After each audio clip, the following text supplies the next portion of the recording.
Last bitwise operator देख रहे थे। आज सबसे इम्पोर्टेंट शिफ्ट ऑपरेटर देखना। आपने पहले क्या किया है? बीटेक है। बीटेक है सीएस में, तो इतना इशू ही नहीं आएगा।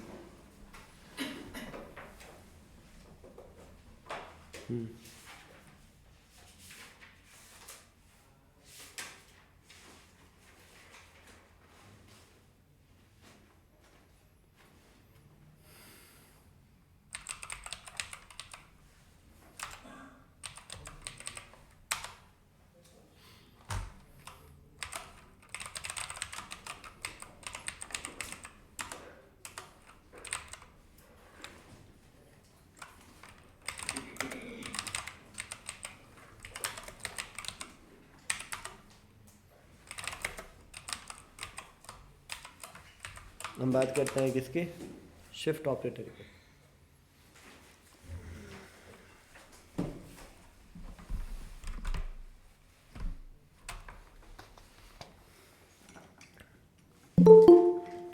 शिफ्ट के अंदर आपको शॉर्टकट तरीका जो है वो याद रखना है। आज श्रद्धा ऑनलाइन कैसे हो? सर थोड़ा लेट हो गया था, तबीयत भी ठीक नहीं थी। ओके।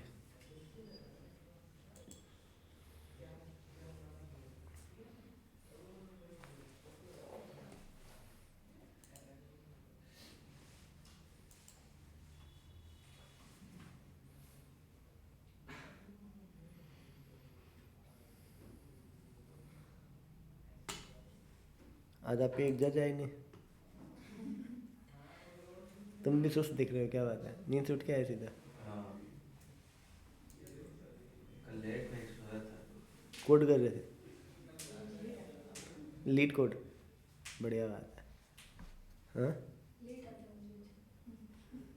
ओके।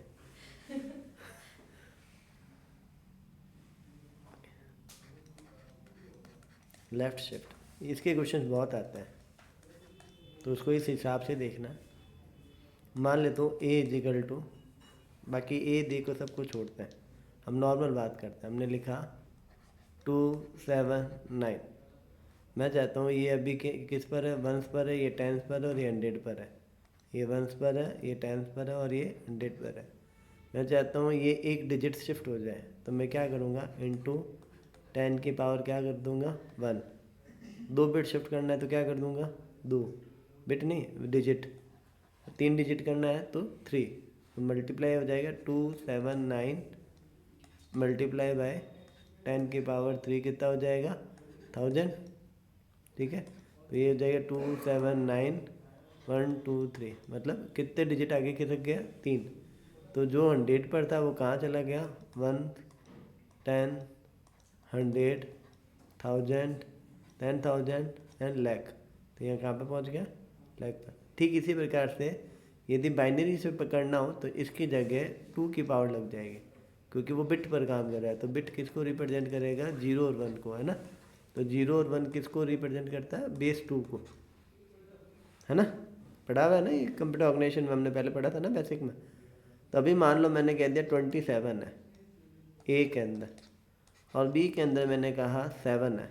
नहीं, 7 तो बहुत हो गया, एक बार 3 कर देते हैं और यहाँ पर 20 कर देते हैं, ईजी रहेगा क्वेश्चन। तो इसका सॉल्यूशन यदि मैं लिखता हूँ C equal to A shift B, मतलब 20 को 3 बिट से शिफ्ट करना है। इस बार कितने से? बिट से। तो जब बिट से शिफ्ट करना है तो किसकी पावर लगेगी? 2 की। तो 20 मल्टीप्लाई बाई 2 की पावर 3, तो ये पावर पर चला जाएगा। तो 2 की पावर 3 कितना होता है? 8 होता है। तो 20 इंटू 8 कितना हो जाएगा? 160। तो यहाँ 160 इसका आंसर आ जाएगा। ये तो है कंपटीशन एग्जाम का तरीका, और इसी को सीखना है। मैं तुम्हें एक नॉर्मल लॉन्ग तरीका भी बताऊंगा। अभी हम इस क्वेश्चन को सॉल्व करके देखते हैं।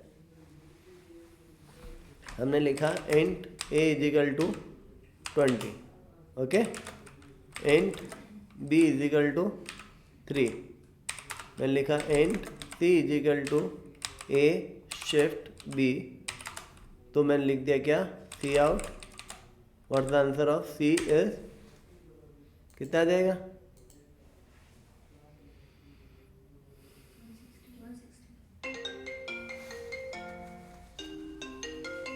ओके।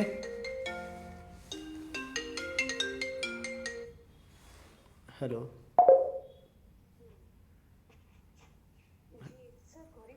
हाँ आ गई।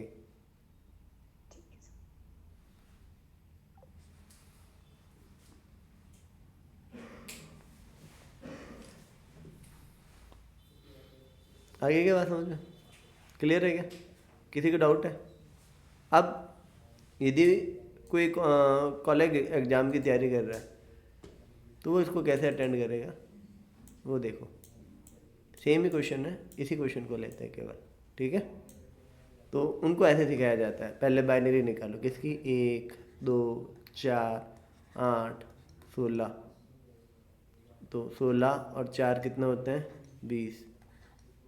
तो ये किसकी हो गई, बाइनरी, है ना। अब 1 2 4 8 16 32 64 और 128, कितने बिट शिफ्ट करना है, 3 बिट। तो 1 2 3, 3 बिट मैंने रिजर्व कर ली। अब यहाँ से वापस स्टार्ट करता हूँ। पहला जीरो यहाँ आ गया, दूसरा जीरो यहाँ आ गया, तीसरा 1 यहाँ आ गया, अगला जीरो यहाँ आ गया और अगला 1 यहाँ आ गया। तो मैं 128 और 32 को जोड़ता हूँ तो कितना आ जाएगा, 160 आ जाएगा। हाँ, तो इसका शॉर्टकट तरीका ये था। आगे बात समझ में पक्का? किसी को डाउट? वो पहले वाला एक बार वापस। हाँ, एक पहले वाला देखने के लिए, हेलो, हाँ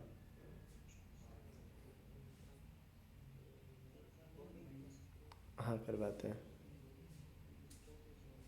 मर्न स्टैक की फ़ीस है 17,000 रुपये, 7 महीनों का कोर्स है, 7 से 8 महीने।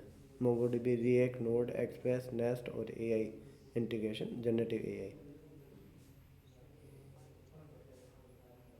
ये सब भी करवाते हैं। आप आकर मिल लो एक बार। हाँ, गंगा शहर पेट्रोल, ये मोबाइल नंबर गूगल पर डाल लेना, लोकेशन आ जाएगी।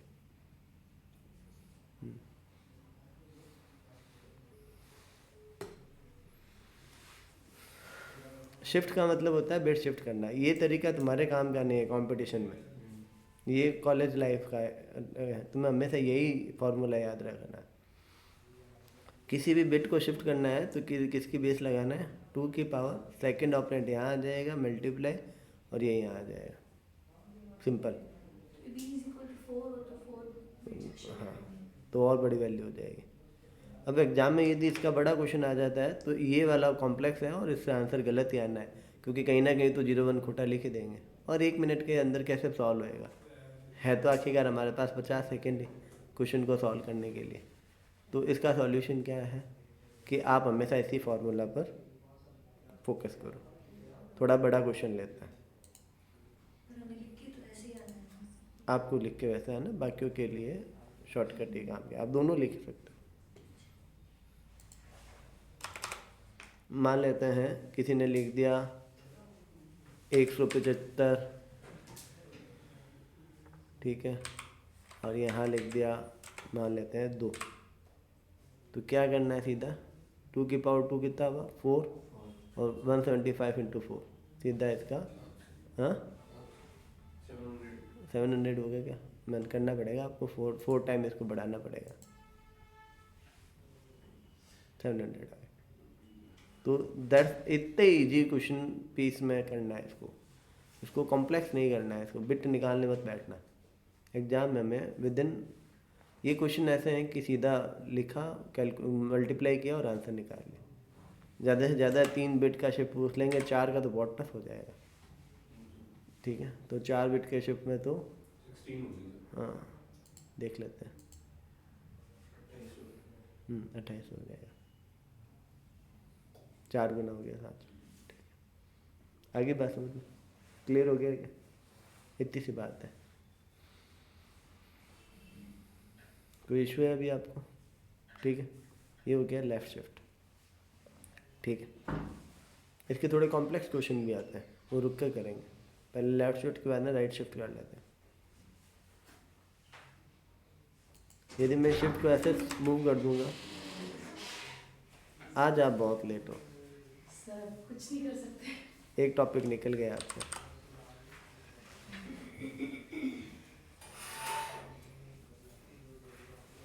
ये कौन सा अब है हमारा? Right shift. राइट शिफ्ट में भी सेम ही फॉर्मूला अपनाना है, बस पावर को माइनस में कर देना। पावर को किस में कर देना? माइनस में। मैं एक बार 2 कर देता हूँ ताकि क्वेश्चन इजी रहे, और इसको भी इजी कर देता हूँ। मान लेते हैं मैंने लिख दिया 40 लिख देता हूँ, नहीं तो जितना भी आपको सही लगे वैसे कर लो, ठीक है। तो 40 सेम ही फॉर्मूला है 40, फिर आप चाहो तो डिवाइड लगा दो, चाहो तो इंटू 2 की पावर माइनस 2 लिखा था क्या, है ना? आप ऐसा भी लिख सकते हो, आपकी मर्जी है, ठीक है। या आप इसको सिंपली आसान भाषा में करें तो 40 डिवाइडेड बाय 2 की पावर 2 कर देना। तो 2 की पावर 2 कितना होता है? 4। 40 को 4 से भाग दिया, कितना आया? 10 आंसर आ जाएगा।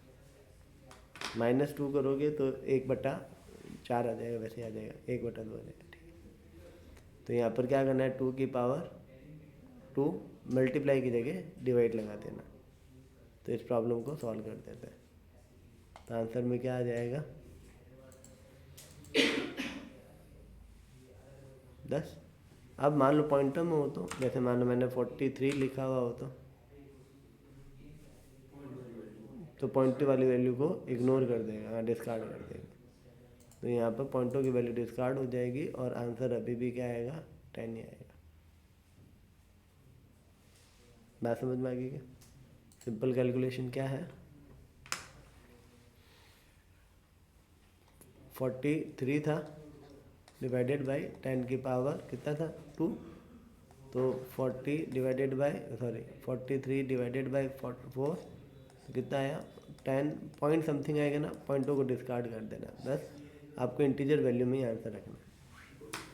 हाँ, अब इसका लॉन्ग कट तरीका भी एक बार करके देख लेते हैं। 43 है और 2 बिट शिफ्ट करना है, तो 1 2 4 8 16 32 और 8 कितने होते हैं? 40 होता है ना। 40 और कितना हमारा 43 है ना, तो ये हो गया 43, है ना। अब शिफ्ट कितने बिट से करना है? 2। तो ये 2 बिट लैप्स हो जाएंगे, मतलब ये 2 बिट इधर 0 मूव होंगे, तो यहाँ क्या आ जाएगा? 1। ये वाला 0 कहाँ आ जाएगा? यहाँ। ये वाला 1 कहाँ आ जाएगा? यहाँ। ये वाला 0 यहाँ। इसके आगे जो भी है वो लेफ्ट हो जाएगी। ये वाला 1 और ये वाला 1 हट जाएगा। गौर से देखो, ये 3 ही है जो हमारा लेफ्ट हो रहा है, और उधर भी 3 ही बच रहा है। तो कितना हो गया? 8 2 10। आंसर में क्या आ गया? 10। आगे बात समझ में? ये वापस बात, लेफ्ट शिफ्ट में वैल्यू इधर जा रही थी, राइट शिफ्ट में वैल्यू इधर धक्का देगा। जब धकेलेगा तो 1 के बाद जो भी जाएगी वो लेफ्ट हो जाएगी। तो कितने बिट शिफ्ट करना था? 2। तो मैंने 0 की जगह क्या कर दिया? क्रॉस लगा दिया। 2 बिट शिफ्ट हो गया। 3 होता तो मैं 3 लगाता, 4 होता तो 4 लगाता। 2 बिट हो गया। अब इनको एक एक करके लिखना स्टार्ट कर दिया। ये मैंने यहाँ लिख दिया, इसको मैंने यहाँ लिख दिया, इसको मैंने यहाँ लिख दिया, इसको मैंने यहाँ लिख दिया। जगह पूरी हो गई। अब ये दोनों डिस्कार्ड हो जाएंगे। तो अब किस किस के नीचे 1 है? एक यहाँ पर और एक यहाँ पर, मतलब एक 8 पर और एक 2 पर 1 है, तो दोनों को जोड़ने पर 10 आया। आगे बात समझ। तो ये हो गया लेफ्ट शिफ्ट और ये हो गया राइट शिफ्ट। सिंपल आ गया क्वेश्चन समझ में? इस पर क्वेश्चन बहुत आता है कंपटीशन एग्जाम के अंदर, और लोगों को शिफ्ट पता नहीं कॉम्प्लेक्स लगता है, जबकि नहीं है। अब इसका एक बार क्वेश्चन ऐसा भी आया हुआ है, ऐसे कौन सा ऑपरेटर है जो इनमें से मल्टीप्लाई और डिवाइड जैसा काम करता है? तो लेफ्ट शिफ्ट और राइट शिफ्ट है। लेफ्ट शिफ्ट मल्टीप्लाई कर रहा है और राइट शिफ्ट डिवाइड का काम कर रहा है। तो ऐसा पूछ लेते हैं इनमें से कौन सा मल्टीप्लाई जैसा काम कर रहा है, तो कौन सा है? इंटरनली वो मल्टीप्लाई ही कर रहा है। कौन? Left shift. और राइट शिफ्ट डिवाइड का काम कर रहा है। आगे कहानी समझ में? ऑपरेटर के ये वाले, ठीक है। आगे बिटवाइज ऑपरेटर सारे समझ में, ठीक है।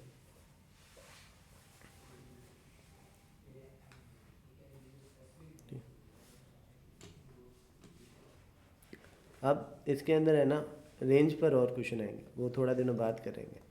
सारे बहुत सारे बच्चे हो जाएंगे फिर, अभी तक नोटिफिकेशन आया नहीं ना। जैसे मान लो एक करेक्टर का होता और उसके अंदर ए के अंदर अनसाइंड करेक्टर होता तो 255 होता, साइन है तो 128 होएगा, 127 ही लास्ट वैल्यू होएगी। अब यदि कोई 127 शिफ्ट होएगा या 120 हो रहा है और वो शिफ्ट हो रहा है 2 की पावर 3 से, तो ये तो ओवरफ्लो में जाएगा। उस समय आंसर क्या होएगा, ये किस्सा मैं आपको थोड़े दिनों बाद पढ़ाऊँगा। रीजन तो बहुत ज़्यादा बच्चे हो जाएंगे, इन पर भी क्वेश्चन आता है पेपर टफ होने पर। तो बहुत से बच्चे सीधा पावर निकाल कर आंसर लिख देते हैं, क्योंकि हमारा करेक्टर साइंड है तो उस अनुसार वो रिवर्स में जाएगा। हालांकि रिवर्स वाला सिस्टम समझाया हुआ, तो डिटेल में बाद में बात करेंगे इसमें।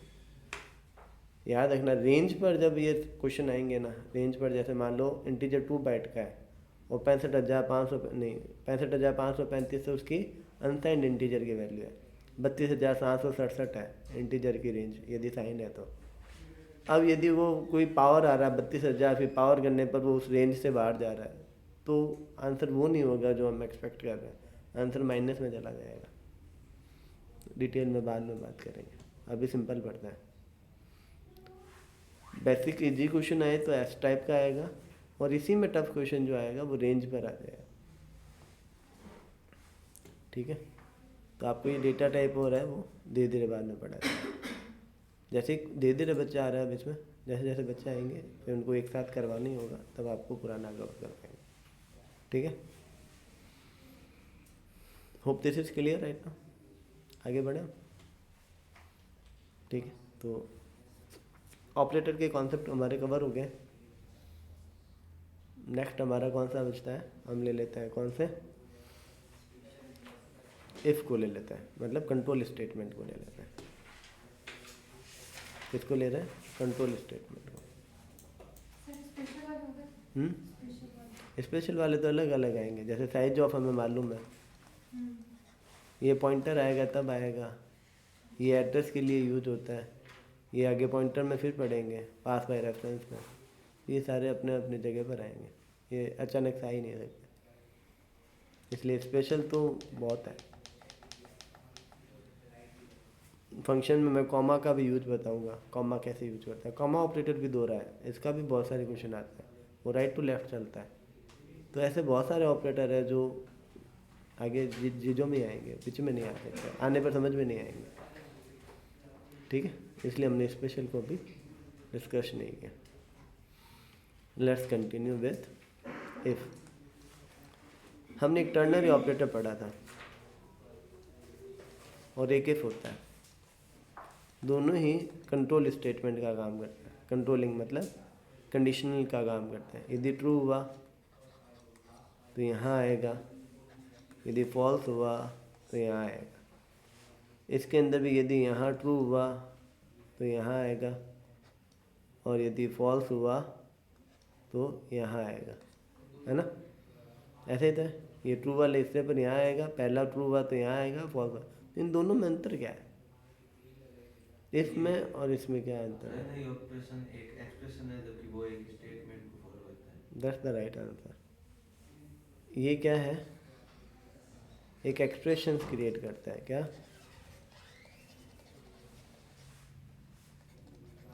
और ये एक स्टेटमेंट है। स्टेटमेंट और एक्सप्रेशन में क्या अंतर है? एक्सप्रेशन हमेशा एक रिस्पॉन्स, आज लास्ट है, अगली बार से तू आधा घंटा लेट आया, मैं एंट्री नहीं दूंगा।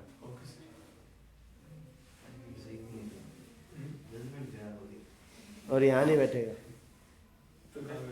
कहीं बैठ जा तू, फिर दोनों जज मिलकर बातें करेंगे, पीछे मुड़ के नहीं देखेगा।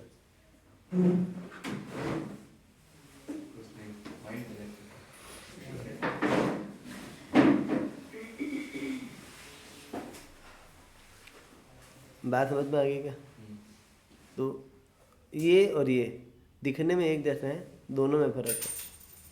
ठीक है, कोई बात नहीं, ये क्वेश्चन करते हैं उससे डिसाइड करते हैं।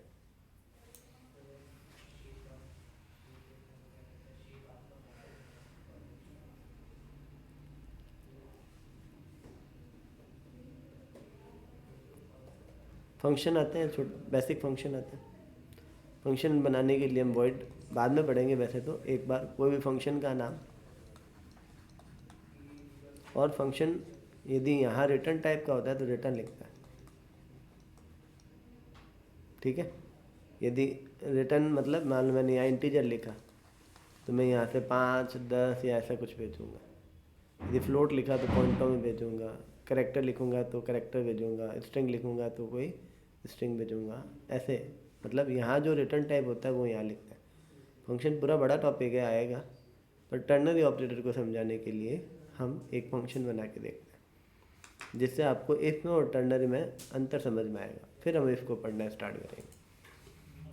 आप दिमाग में वहम ना रखें कि इफ़ और टर्नरी ऑपरेटर एक जैसा होता है, दोनों के बीच में एक्सप्रेशंस का बहुत बड़ा अंतर है।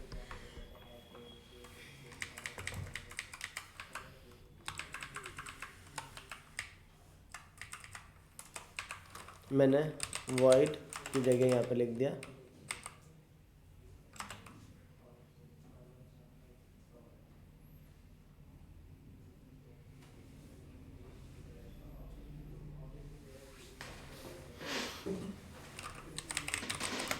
String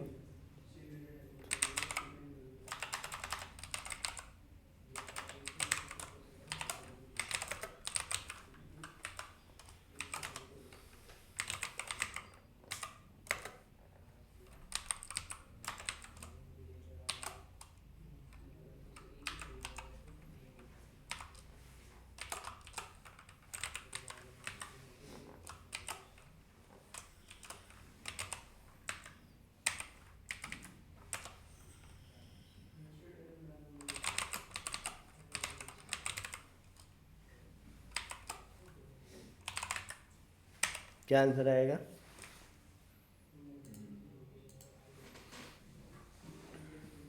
no. क्यों? मैंने यहाँ 12 भेजा, क्या 12 बड़ा है या बराबर है? इज ग्रेटर देन और इक्वल्स टू 18? Answer no. तो यहाँ आया और रिटर्न कर दिया, सिंपल। क्या मैं यहाँ इफ़ लगा सकता हूँ? आंसर है नो। क्यों? क्योंकि ये रिटर्न कुछ रिटर्न करेगा और एक्सप्रेशन इन दोनों में से कुछ वैल्यू रिटर्न करेगा। तो टर्नरी ऑपरेटर एक रिजल्ट रिटर्न कर रहा है, यहाँ पर इफ़ नहीं करेगा। यदि मैं यहाँ लिखता हूँ इसकी जगह, मैं इसको कमेंट कर देता हूँ इस लाइन को,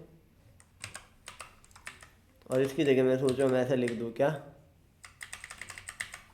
इफ़ एज ग्रेटर देन हो 18 के then yes either no. That's the not right answer. इस लाइन पर जाओ, ये क्या एरर देगा?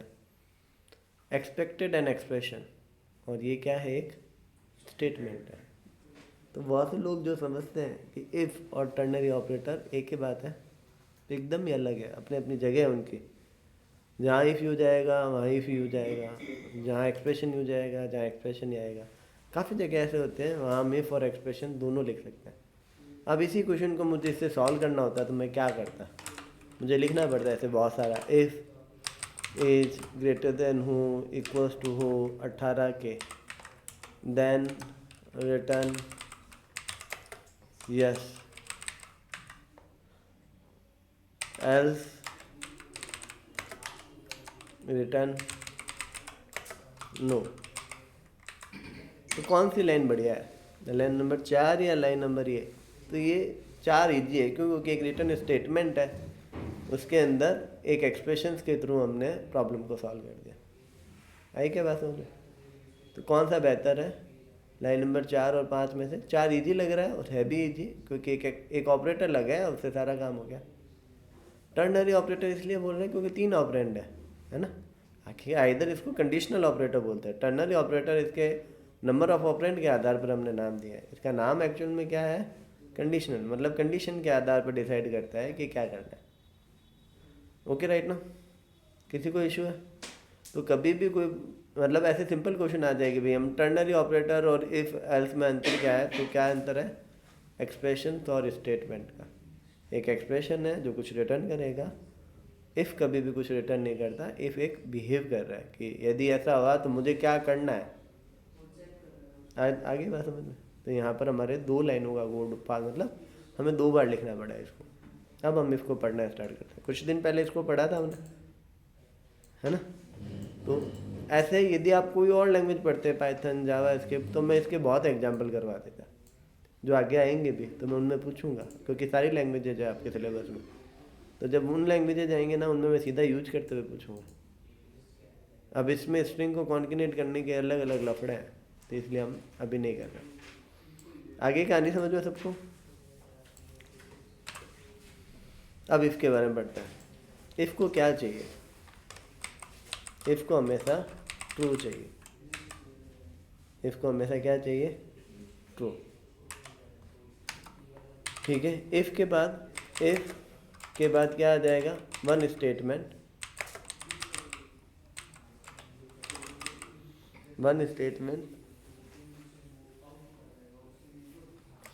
इफ बॉडी, मतलब कर्ली ब्रैकेट, बॉडी किसको बोल रहा हूँ, curly bracket, one statement if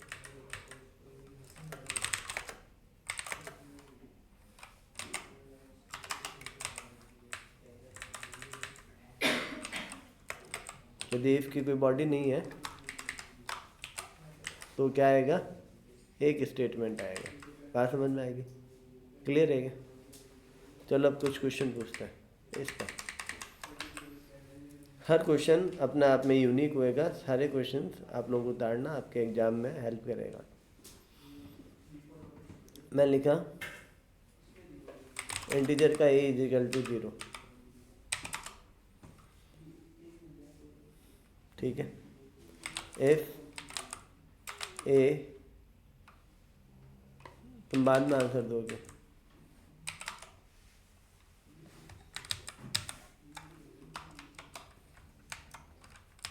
a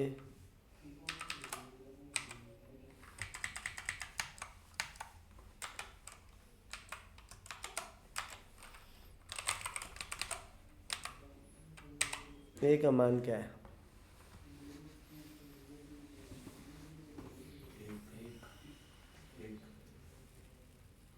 मैंने कहा है तो लास्ट में बोलना। लास्ट वाले को बोलना। तुमने क्या बोला, एक। गलत हो तो क्या आंसर है, एक ही आएगा। एक नहीं आएगा सर एक कैसे आएगा, दो नहीं आएगा, हाँ, दो नहीं आएगा दो क्यों आएगा, सर, दो आएगा। दो आएगा सर, क्यों, ऑपरेटर दो बार यूज हो रहा है ना। हाँ सर, दो आएगा। दो आएगा, सेमीकोलन दो आएगा, लगा दिया। सेमीकोलन लगा है। इसके बाद कितने स्टेटमेंट्स आएंगे, 1 आंसर तो 2 है इसका। 2 है सर। आंसर क्या है इसका, 2 2, ट्रू नहीं 2। 2 इसमें नहीं फॉर में इज वांट्स टू, तो इसका क्या मतलब है? क्या बोला था मैंने, देखो एक फर्स्ट ऑपरेंड क्या हो, do not have curly brackets, तो एक स्टेटमेंट उसके अंदर आएगा। एक स्टेटमेंट किसे कहते हैं, सेमीकोलन को। तो इफ के बाद एक लाइन ये है, इफ 0 है तो फॉल्स है, तो नियम के अनुसार वो एक लाइन को नहीं पढ़ेगा, वो एक लाइन एम्प्टी है। यदि ये सेमीकोलन ना होता तो एक आता। तो आंसर एक आता।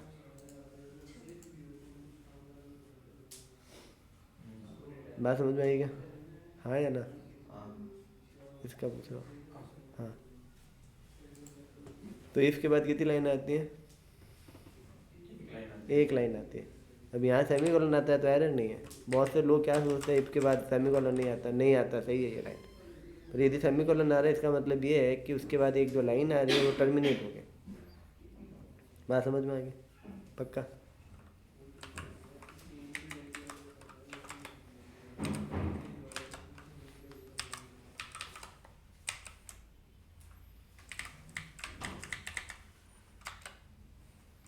अभी क्या आंसर है,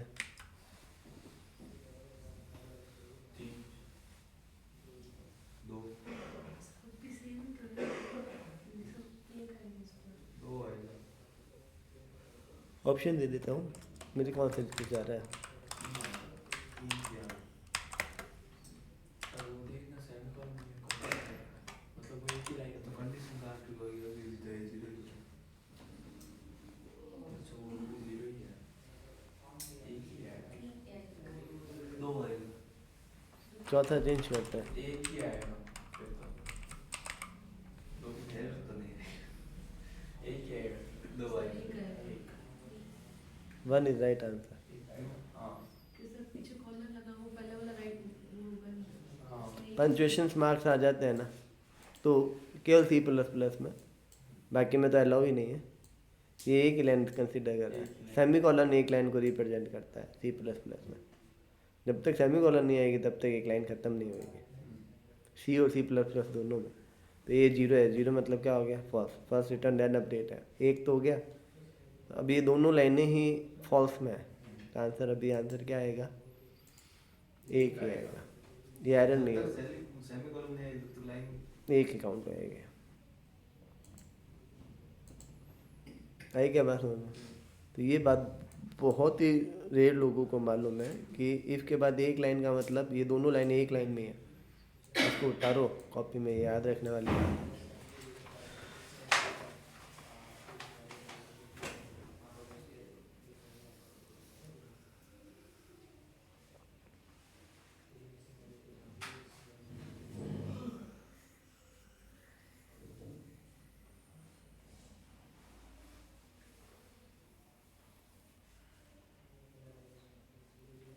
सिर्फ सी प्लस प्लस में है ना।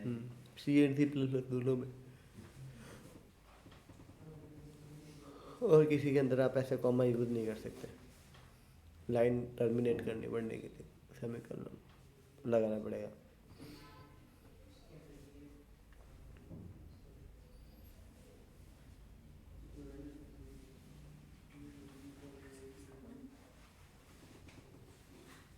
अपने कर्ली ब्रैकेट से भी तो हम दूसरे प्रॉब्लम ऐसा कर सकते हैं। हम्म अगर कर्ली ब्रैकेट्स का यूज़ कर लें और अगर दूसरे लैंग्वेजेस में करें तो ये कर सकता है। इसमें भी कर्ली ब्रैकेट लगा दो, ये अभी भी कह वैसे इसमें तो विदाउट कर्ली ब्रैकेट्स भी हो रहा है। नो नहीं, वो अभी एक ही लाइन मांग रहा है, वो भी यही कह रहा है एक ही लाइन है। कॉमा का साथ में जैसे मैंने कहा राम कॉमा श्याम स्कूल जाते हैं, कितनी लाइन है, तो एक ही बस ये भी एक ही लाइन है।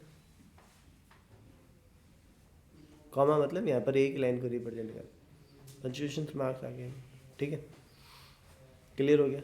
ये रेयरली लोगों को आइडिया रहता है, वो एरर कह देते हैं सेमीकोलन नहीं लगा, कॉमा लगा दिया, एरर है।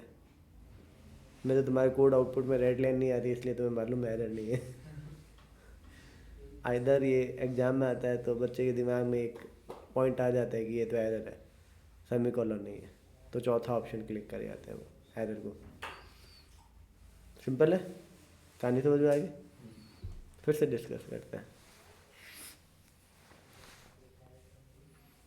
चलो इस बार हम यहाँ लिखते हैं,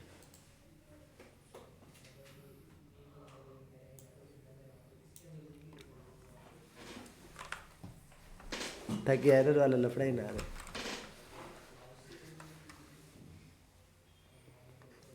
इफ क्या हुआ, जजेस दूर दूर बैठे हैं।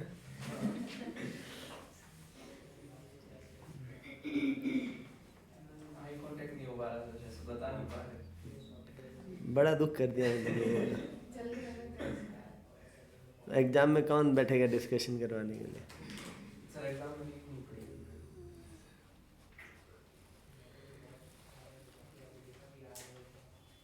ए में जीरो ही है, ठीक है।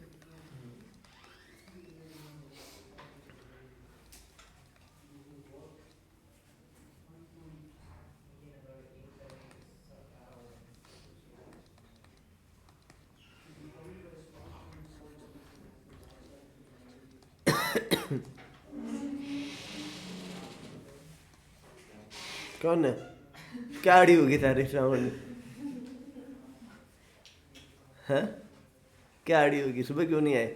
सुबह रात को जब ही देखते तो आज नहीं। तो ये धब्बा कौन है, क्या आंसर है इसका।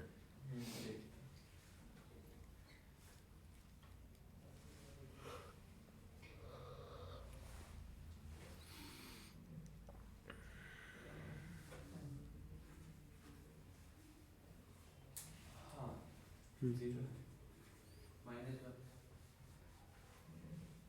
एरर एरर सारी एग्जाम तक चल 4 ऑप्शन दे देते हैं। पहला ऑप्शन है 1, अच्छा दूसरा ऑप्शन है 0, तीसरा ऑप्शन है 2, फिर एरर। सर एक आप बताओ आपको क्या लग रहा है? C++ में कैसे देखा? पीछे एक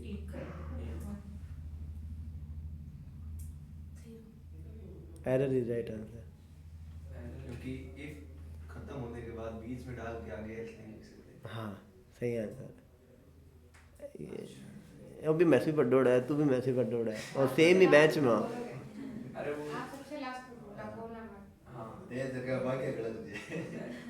मैं C++ में थोड़ा सा नहीं नहीं, ये सब में ही ऐसे ही है भाई। सब में ही है ऐसा। नहीं मैं C++ में थोड़ा खराब है ऐसा होता है। एल्स एल्स इफ के बाद में यदि कर्ली ब्रैकेट्स ना हो तो एल्स के बाद इफ के बाद एक ही लाइन आएगी। एक ही लाइन आती है। इसके बाद कितनी लाइन आएगी? एक। एक। उसके बाद एल्स हुआ तो एक्सेप्ट कर लेगा। चुप करो। अरे अब तो इनको डिस्टर्ब कर रहा है, ठीक है। वो इधर से भी लाइन आ रही है, इधर से भी लाइन आ रही है। इको हो रहा है ना, हाँ। और वो आगे ये पीछे। कहता सर मैं आगे बैठ जाता हूँ। नहीं। सर उधर बिठाओ, तो अपने पास में बिठाओ। नहीं, मैं मुक्का मार के भी बैठा सकता हूँ। बाहर का आता है।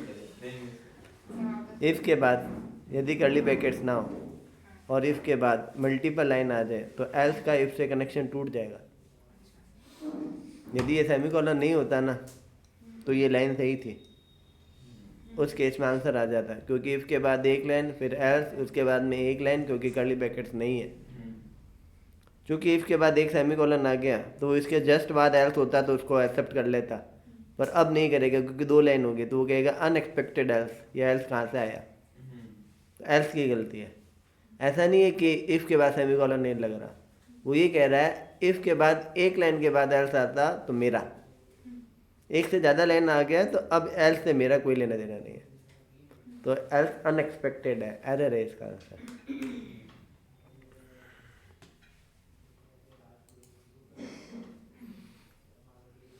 यदि यहाँ सेमीकोलन होता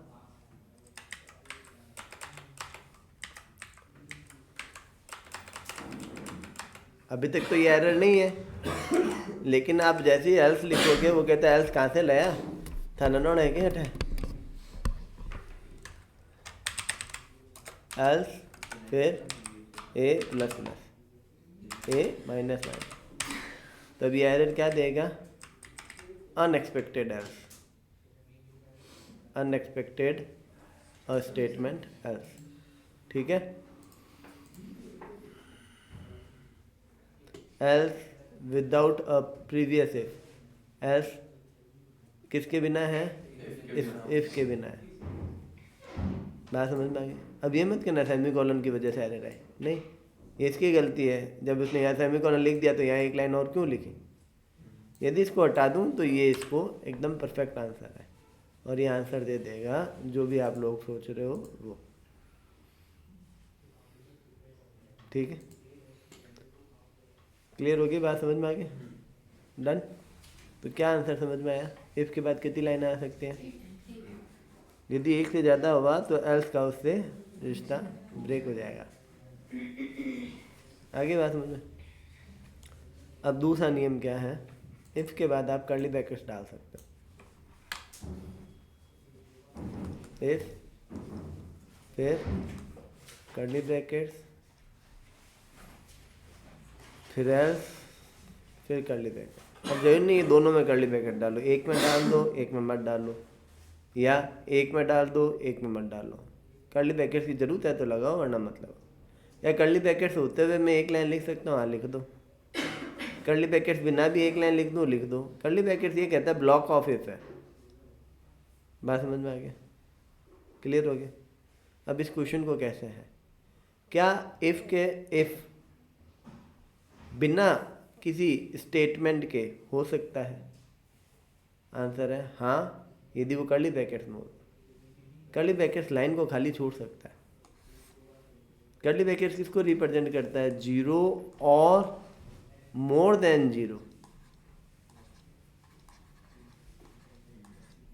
0 भी स्टेटमेंट हो सकता है और 0 से ज़्यादा भी हो सकता है। लेकिन यदि आपने इफ लिखा और आपने आगे कुछ नहीं लगाया तो आपको 1 स्टेटमेंट देना ही पड़ेगा। मतलब आपको एक लाइन लिखनी पड़ेगी। बात समझ में आई क्या? तो इफ़ के बाद एक लाइन आएगी, इफ़ के बाद एक लाइन आएगी यदि कर्ली ब्रैकेट्स नहीं है तो। यदि इफ़ के बाद कर्ली ब्रैकेट्स है तो जरूरी नहीं है इफ़ के बाद लाइन हो, और जरूरी नहीं है एक ही लाइन हो, हजारों लाइनें भी हो सकती है। कुछ इस तरीके से मैं इफ़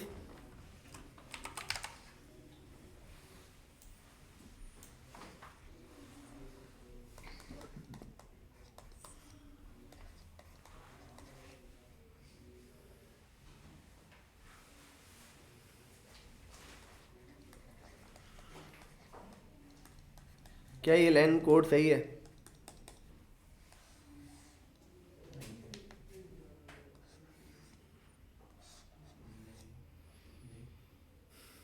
इसमें क्या गलती है? if के अंदर else के हाँ क्या गलती है? एल्स के बाद तो बड़ा स्टेटमेंट ये इफ के बाद स्टेटमेंट। उससे भी कोई फर्क नहीं पड़ेगा। फर्क कहाँ, गलती कहाँ है? if के अंदर इफ के अंदर एल्स अगेन अनएक्सपेक्टेड है, इफ़ के अंदर आ गया, इफ़ के बाद एक स्टेटमेंट चाहिए, या कर्ली ब्रैकेट्स चाहिए, या सेमीकोलन चाहिए। इन तीनों में से एक चीज़ होनी चाहिए, या तो इफ़ के बाद सेमीकोलन हो, या इफ़ के बाद कर्ली ब्रैकेट्स हो, या इफ़ के बाद एक लाइन हो। तो ये एल्स इस इफ का, नहीं तो ये नहीं है इसका। वो कहता है जीरो लाइन में भी एक्सेप्ट नहीं करूँगा, और एक से ज़्यादा लाइन में भी एक्सेप्ट नहीं करूँगा यदि कर्ली ब्रैकेट्स नहीं है तो। कर्ली ब्रैकेट्स है तो एक्सेप्ट कर लूँगा। तो याद क्या रखने वाली बात है,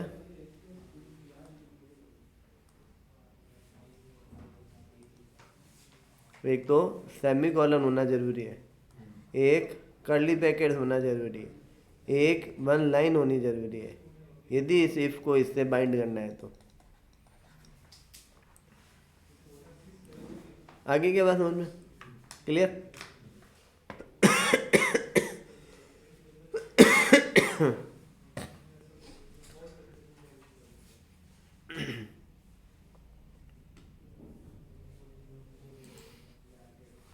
तो मैंने लिख दिया इफ वन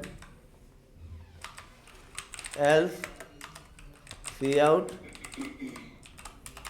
हेलो। ये लाइन क्या है, गलत है। अगेन एल्स जो है वो अनएक्सपेक्टेड है, एक्सपेक्टेड है स्टेटमेंट, उसको एक स्टेटमेंट चाहिए। वो वही सेम ही लाइन है, expected primary expression before else. आपको एल्स से पहले कोई लाइन लिखनी पड़ेगी। आगे बात समझ में? क्या मैं यहाँ कर्ली ब्रैकेट्स लगा दूँ तो ये लाइन सही हो जाएगी? हाँ, अब ये एरर दूर हो जाएगी। क्या मैं सेमीकोलन लगा दूँ तो ये लाइन सही हो जाएगी? हाँ, ये लाइन सही हो जाएगी। क्या मैं इसके बाद में कुछ और लिख दूँ तो चल जाएगा? हाँ, ये चल जाएगा। बस ये तीन बातें याद रखना है, आपका कोई भी क्वेश्चन इफ का गोटा नहीं होगा। आगे बात समझ में अच्छे से कहानी समझ में आ गई क्या? रन क्या करवाना है, वन पर HEL प्रिंट हो जाएगा। ट्रू है ना वो?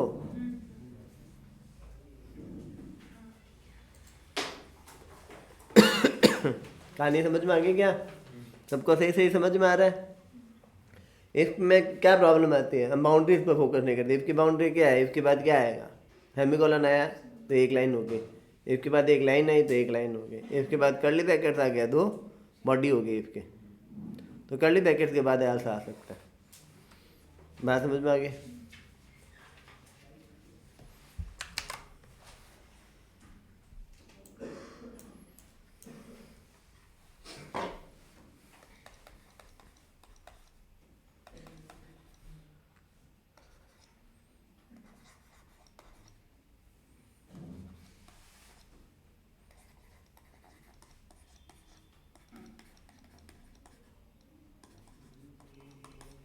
क्या ये कोड सही है?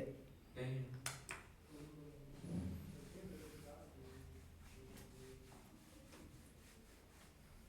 सही है सर एल्स के बाद एक और करिए। सही है ये बात। हो सकता है, एल्स का अपना कर्ली ब्रैकेट्स हो सकता है, कैसे मना किया? गलत है सर सेमीकोलन लगने के बाद भी ब्रैकेट्स आ सकते हैं क्या? ये तो क्वेश्चन ही यही है। नहीं गलत है। ये एक चीज एक आएगी ना, चीज एक आएगी ना। कोई एक चीज़ आएगी, या तो इफ के बाद आप सेमीकोलन लगा दो। अब आपने सेमीकोलन लगा दिया और फिर कर्ली ब्रैकेट्स लगा दिया तो कोई उसको दिक्कत नहीं है। किसको दिक्कत हो जाएगी? एल्स को दिक्कत हो जाएगी।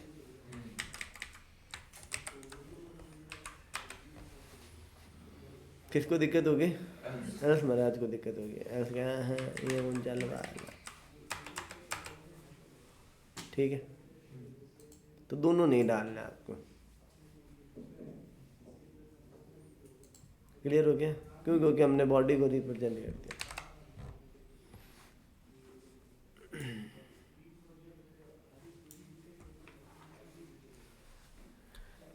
क्या ये लाइन सही है?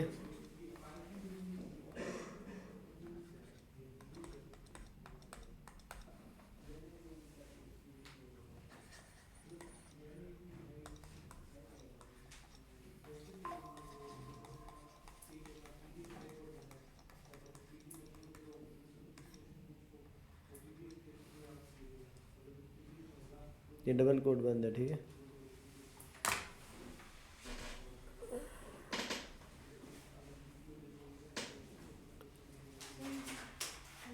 सही है।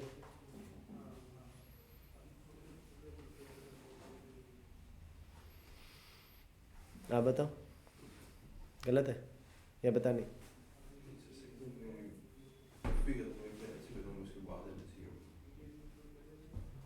पांच लाइन सी आउट मतलब सी आउट में हेलो लिखा हुआ है। सही है सर। सही है सही है। सही सर हेलो को आपने ब्रैकेट बंद किया है। सेमीकोलन है वो। सही है। सही है सब कह रहे जड़ होगा ये सेमीकोलन स्ट्रिंग के अंदर है तो तब सही नहीं होता। ये तो मुझे बात नहीं समझ में आई आपकी। हाँ, क्या कह रहे हो? जैसे इफ के अंदर वो एक तो कर्ली ब्रेसेस के अंदर है तो ऐसे तो वो स्टेटमेंट के अंदर है, बट उसके अंदर जैसे सारे सेमीकोलन एक स्ट्रिंग के अंदर नहीं आएंगे, डबल कोटेशन के अंदर ये ऐसे ही है। ये, और वो एल्स के बाद भी तो एक सेमीकोलन हाँ है। तो ये गलत तुम बता दो ना, सही है गलत है? ये सही है कोड। सही है सही है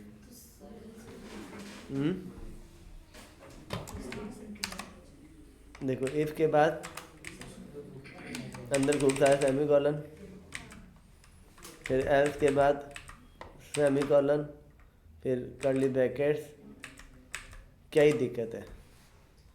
इफ के बाद कितनी लाइनें हैं? सारी लाइनें खाली है। एल्स के बाद एक सेमीकोलन है।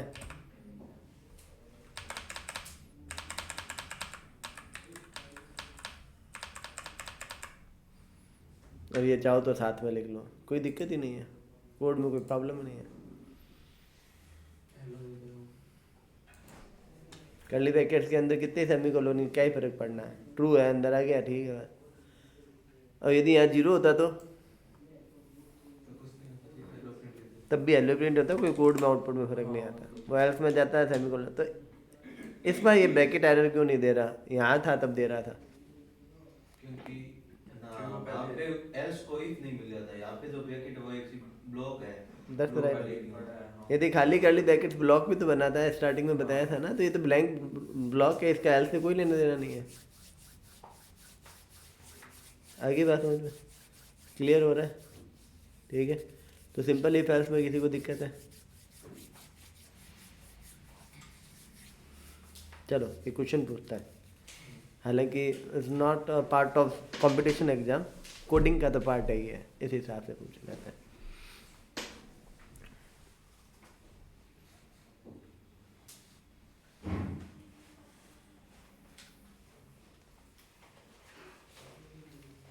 यदि वैल्यू में 55 लिखा हुआ हो तो कह दो लकी, आइदर प्रिंट कर दो अनलकी।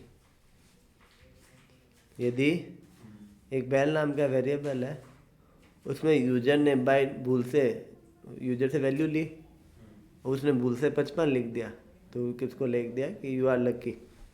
जैसे वो होते हैं ना गेमिंग में अंदर, पासा फेंका 6 आ जाए, 6 आ गया तो लक्की बन गए, है ना। ठीक इसी प्रकार से यदि किसी के 55 अंक आ रहे हैं, वैल्यू 55 आ रही है, तो वो लक्की है, आइदर 1 लक्की है। ये कोड लिख के देना है, एक इफ लगाना है, टर्नरी ऑपरेटर नहीं लगाना है, एल्स नहीं लगाना। क्या क्या क्वेश्चन नियम शर्तें क्या हैं? एल्स नहीं लगाना, टर्नरी ऑपरेटर नहीं लगाना, इफ एक बार यूज करना।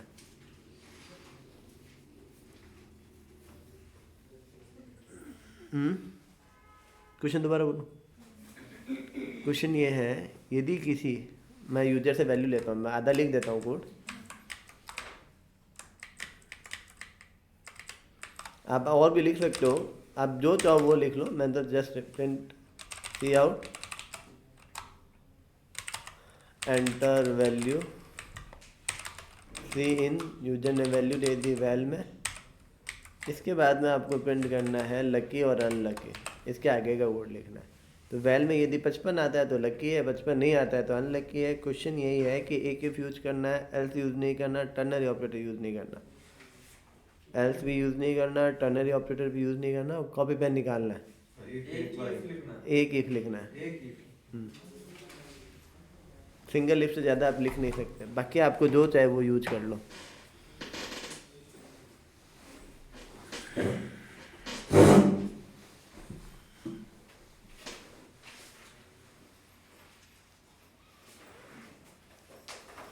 यदि आपको सब लोगों को 12 बजे से प्रॉब्लम है तो भले 12:30 का रख लो, मुझे कोई इशू नहीं है। नहीं कोई प्रॉब्लम नहीं। आप लेट आ रहे हो इसलिए कुछ सर अभी 2 दिन काम था इसलिए अब कोई दिक्कत नहीं। हाँ, ये पेन मांगा है मेरे पास खुद के बाद ये भरे हुए थे, आधे खाली हो गए, आधे और हो जाएंगे। जगह लेकर जा रहे हैं। जो नहीं चल रहा है उनको फेंक दो ताकि किसी की दिक्कत ना हो। अब इसके अंदर नए पेन डालेंगे।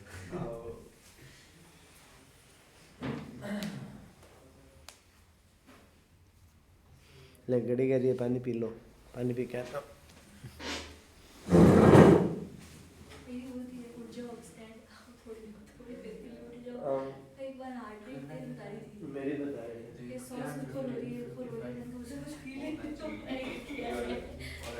मेरा हाथ में करे तो दिन में मैं छोड़ दिया था, बैठी हूँ तो यही फटाफट नीचे नहीं करना ही अपने यूज ही नहीं है ना। क्या 100 से ऊपर जा रही है, 200 में कुछ हो ही नहीं रहा है। आपको बोला था ऐड नहीं करो। डरा देती है अभी बैठा मैं मुझे काम करा था बैठे बैठे फिर मेरे घुस जाएगी ना स्टैंड एक ही एक में कैसे होगा? एक में किया होगा, मेन बात है। 2 बार भी ये नहीं तो जावास्क्रिप्ट फेल हो गई हमारी। 2 में तो फेल भी कर देंगे। नहीं कंडीशन नहीं, ट्रू फॉल्स में ये भी नहीं ना। और तो भाई लोग भी था। मैं लास्ट क्वेश्चन पूछा रहा था। अच्छा, रिकॉर्डिंग ऑफ कर दो, आप आगे बढ़ा दो। नेटवर्किंग यहाँ से देते उसके बाद